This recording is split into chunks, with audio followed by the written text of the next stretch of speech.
Salam sehat selalu, salam jas merah. Minggu yang lalu tepatnya anakku, Bapak telah memberikan video pembelajaran yakni sambutan rakyat Indonesia terhadap Jepang. Sambutan ini nakku disambut dengan meriah oleh bangsa kita sembari dielu-elukan Jepang itu sebagai saudara tua kita.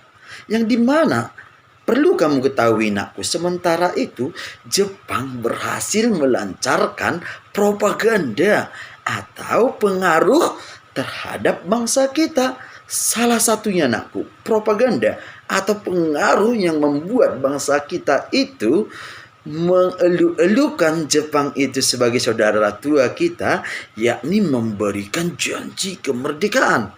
Wajar nakku, bangsa kita mengelu-elukan atau simpatik terhadap kinerja Jepang terhadap bangsa kita.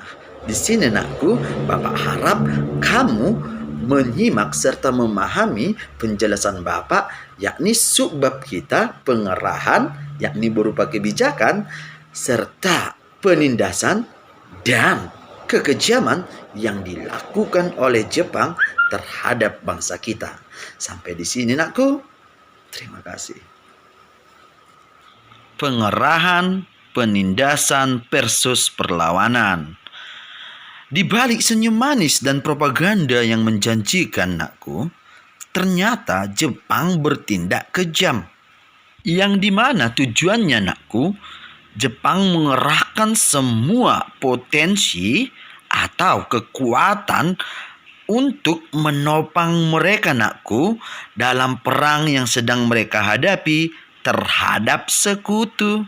Selain itu juga nakku, Jepang juga menguras aset kekayaan bangsa kita untuk memenangkan perang dan melanjutkan industri mereka di negerinya.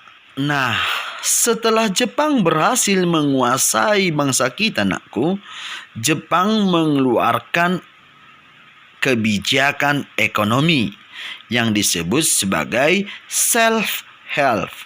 Self-help atau ekonomi perang nakku, artinya semua kekuatan ekonomi di Indonesia digali untuk menopang kegiatan perang mereka.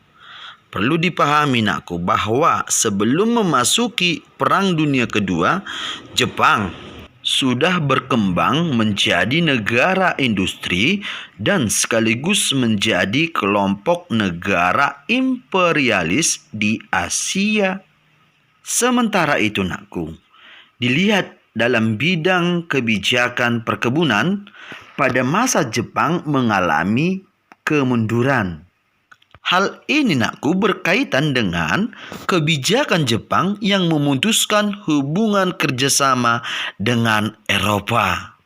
Oleh karena itu nakku, kebijakan dalam bidang perkebunan digantikan menjadi kebijakan dalam bidang pertanian.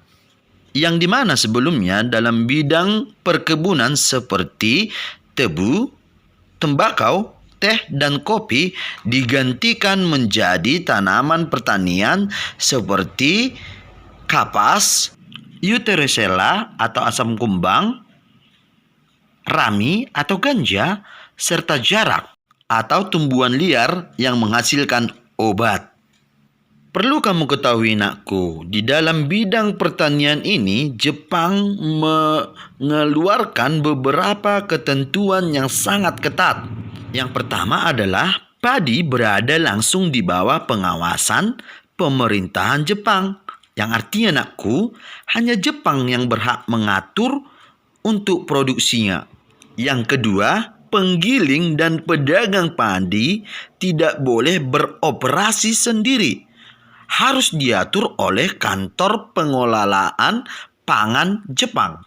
Selanjutnya yang ketiga, para petani harus menjual hasil produksi kepada pemerintahan Jepang sesuai dengan aturannya, yakni petani berhak 40%, kemudian 30% disetor kepada pemerintahan Jepang dan 30% sisanya untuk persiapan bibit dengan disetor ke lumbung desa. Baik, Nakku, selanjutnya pengendalian kebijakan dalam bidang pendidikan dan kebudayaan. Kebijakan dalam bidang pendidikan yang pertama, nakku. Pemerintahan Jepang membatasi kegiatan pendidikan. Yang di mana, nakku, jumlah sekolah juga dikurangi secara drastis. Jumlah sekolah dasar umumnya menurun 21.500 menjadi 13.500 buah. Selain itu, nakku, sekolah lanjutan menurun mulai dari 850 menjadi 20 buah. Mengapa demikian? Jumlah murid sekolah dasar menurun 30%, jumlah siswa sekolah lanjutan merosot sampai 90%. Baik, selanjutnya bidang kebudayaan.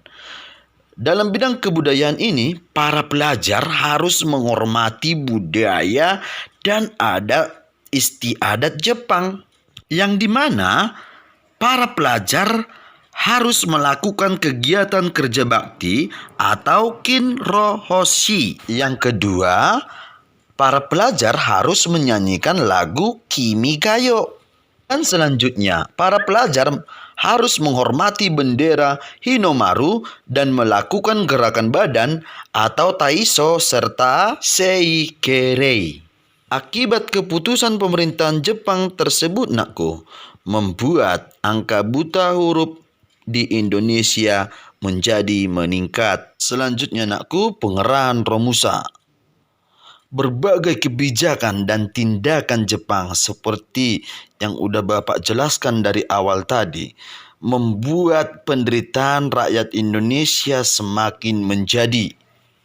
Salah satunya rakyat petani tidak dapat berbuat banyak kecuali harus tunduk kepada praktik-praktik tirani Jepang tersebut. Penderitaan rakyat semakin dirasakan, nakku, dengan adanya kebijakan untuk pengerahan tenaga romusa atau kerja paksa yang dilakukan Jepang terhadap bangsa kita. Pada awalnya, nakku, rakyat Indonesia melakukan tugas romusa secara sukarela, sehingga Jepang tidak mengalami kesulitan untuk memperoleh tenaga. Mengapa demikian? Karena rakyat Indonesia, nakku, sangat tertarik dengan propaganda atau pengaruh tentara Jepang terhadap bangsa kita. Rakyat Indonesia, nakku, menjadi romusa itu diperlakukan dengan tidak senonoh, tanpa mengenal peri kemanusiaan. Mereka dipaksa bekerja dari pagi hingga malam hari, tanpa makan asupan gizi yang cukup. Padahal mereka melakukan pekerjaan tersebut memerlukan banyak makanan dan istirahat, nakku. Maka demikian, nakku, rakyat Indonesia pada saat itu jatuh sakit dan bahkan mati kelaparan. Baik, nakku, sampai di sini penjelasan Bapak pengerahan dan penindasan yang dilakukan Jepang terhadap bangsa kita. Salam sehat selalu, nakku. Salam jas merah.